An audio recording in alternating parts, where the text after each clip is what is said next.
You must go deep into the desert, she advised. There you might find the ancient temple of Orath. It's said that the heart of Zaltera lies within.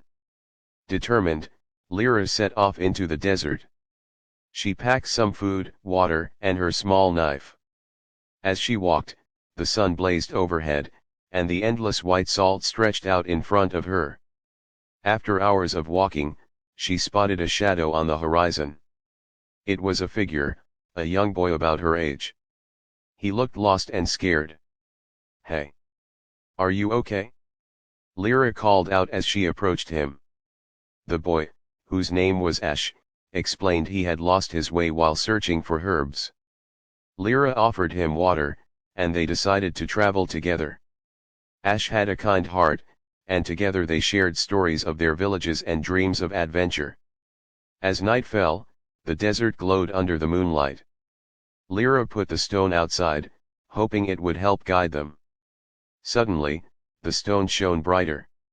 A vivid blue light shot up into the sky. Lyra and Ash gasped as they realized they were not alone. Stars above twisted into shapes, forming visions of the past. The land before the desert was lush, with Orath at the center, surrounded by thankful villagers. "Do you see this?" Lyra whispered, her heart beating fast. Ash nodded, equally awestruck. "Orath is trying to tell us something," he said. Determined to help, they continued their journey. The next day, they faced strong winds and scorching heat. Just when they thought they could go no further, they discovered an ancient path marked by rocks piled high. They followed it, their hearts filled with hope. As they walked deeper into the desert, the air shifted. They could feel something changing around them.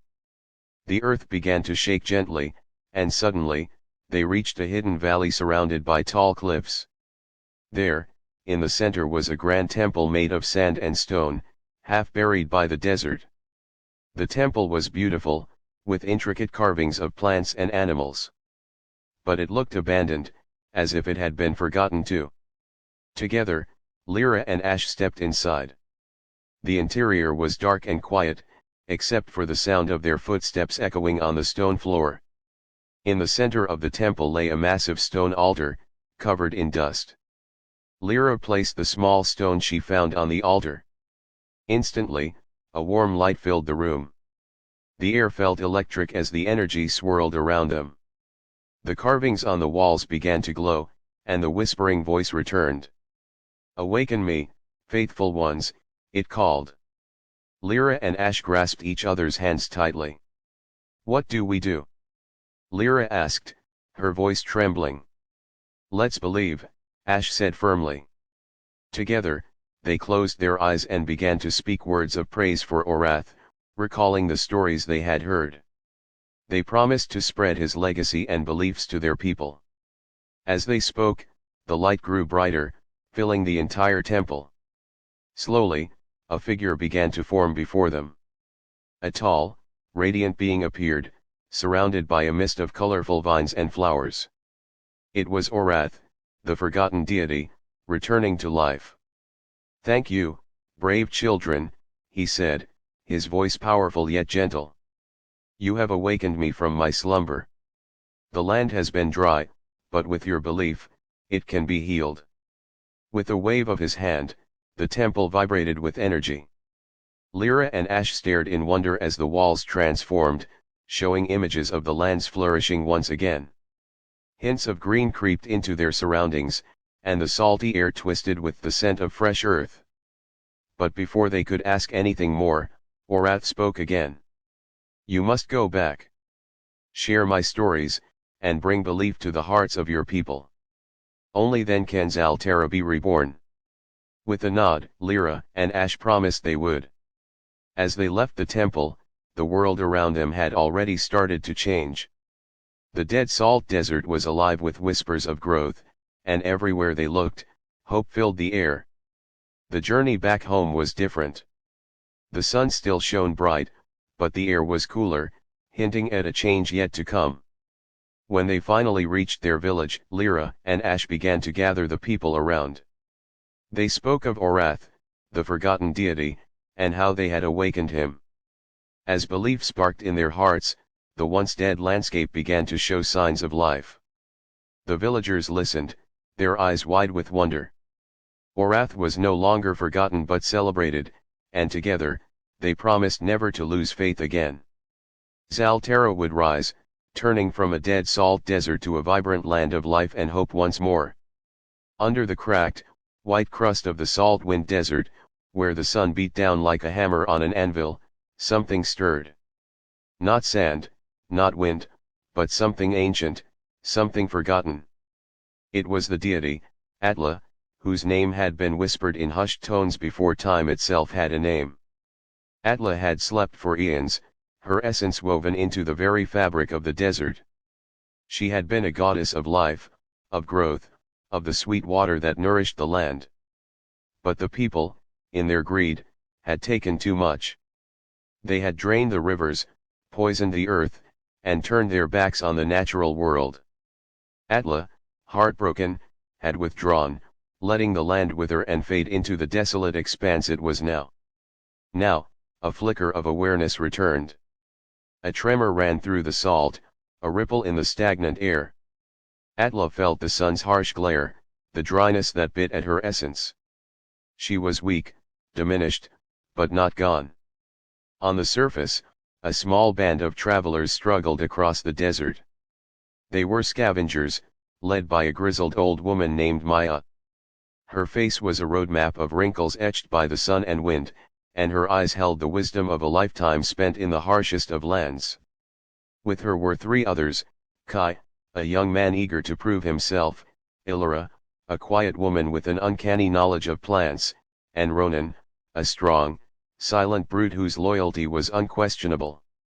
They were searching for a rumored oasis, a last bastion of life in the heart of the salt wind. Their water skins were almost empty, their hope dwindling with each passing day. Maya, are you sure about this? Kai asked, his voice cracking. There's nothing out here but salt and death. Maya squinted at the horizon, her gaze unwavering. The stories say it's real. An oasis hidden by the winds, protected by the earth itself. We just have to find it? Illyra, who had been studying the ground, spoke softly. There are signs, faint but present. Traces of moisture, minerals not usually found in this area. Ronan grunted in agreement, his eyes scanning the surroundings for any sign of danger. As they pressed on, Atla's awakening grew stronger. She reached out, her consciousness brushing against the minds of the travelers. She felt their desperation, their thirst, their flickering hope. And she felt something else, a spark of respect for the land in Illyra, a yearning for a better world in Kai, a quiet loyalty in Ronan. But Maya was different. Maya carried the weight of the past, the burden of her people's mistakes. She remembered the stories of Atla, the forgotten goddess, and she carried a deep-seated guilt for the world that had been lost. Atla focused on Maya, drawn to her remorse. She sent a vision, a whisper of an image, a spring of clear water, surrounded by lush greenery, hidden deep beneath the salt. Maya gasped, stumbling. I saw it. An oasis. It's real. Kai rushed to her side. What is it? What did you see? Maya pointed to a seemingly featureless stretch of salt. It's there, beneath us. I know it. They began to dig, their hands raw and bleeding from the sharp salt crystals. The sun beat down mercilessly, their bodies screamed in protest, but they didn't stop. They dug with a desperate fervor, driven by the vision and the promise of water. As they dug deeper, Atla guided them, subtly shifting the earth, weakening the salt crust. She poured her remaining energy into this one act, a final attempt to heal the land and redeem her people. Finally, with a deafening crack, the ground gave way. They tumbled into a dark cavern, the air suddenly cool and moist. Their eyes struggled to adjust to the dim light, but soon they saw it, a spring of crystal clear water, gurgling from the earth, surrounded by ferns and moss and vibrant green plants. The oasis was real. They drank deeply, letting the cool water revitalize their bodies and spirits. They had found salvation in the heart of the desert. But Atla's work was not yet done. She gathered her remaining strength and manifested before them, a shimmering figure of light and water. "You have found this place," she said, her voice echoing through the cavern. "But it is not just a refuge. It is a test." Fear flickered in Kai's eyes, awe in Illyra's, and stoic acceptance in Ronan's. Maya, however, stepped forward, her gaze unwavering.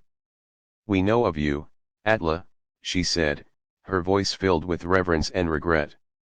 "We know what we have done." Atla nodded. "The land remembers.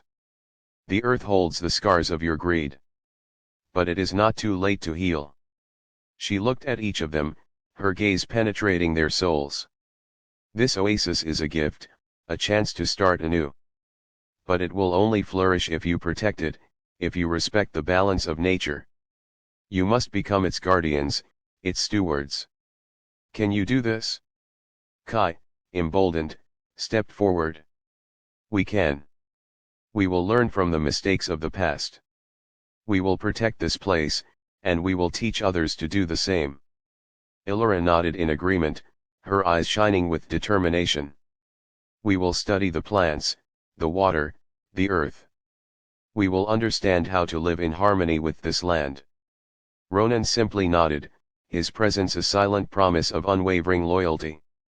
Atla turned to Maya, her gaze softening. "You, Maya, you carry the burden of the past. But you also carry the wisdom to guide them. You must teach them the stories, the lessons learned in the desert." Maya knelt before Atla, her head bowed. "I will, goddess. I will dedicate my life to this purpose." Atla smiled, a radiant expression that filled the cavern with warmth. "Then I trust you. I leave this place in your hands. Remember, the fate of the desert rests on your choices." With that, Atla's form began to fade, her essence returning to the earth. The light dimmed, leaving the travelers in the soft glow of the oasis. They were alone, but they were not lost. They had found more than just water in the heart of the salt-wind desert. They had found a purpose, a responsibility, and a chance to redeem themselves in the eyes of a forgotten goddess. They began to build a life around the oasis, planting seeds, tending to the water, and learning from the land. They honored Atla, not with empty rituals, but with their actions, with their dedication to preserving the fragile balance of life in the desert. And as the years passed, the oasis flourished, a testament to their hard work and their unwavering commitment. The salt-wind desert was still a harsh and unforgiving place, but in the heart of it, a spark of life had been rekindled, a promise of a better future for those who dared to remember the lessons of the past and honor the spirit of the land. The forgotten deity slept once more, knowing her faith was not misplaced.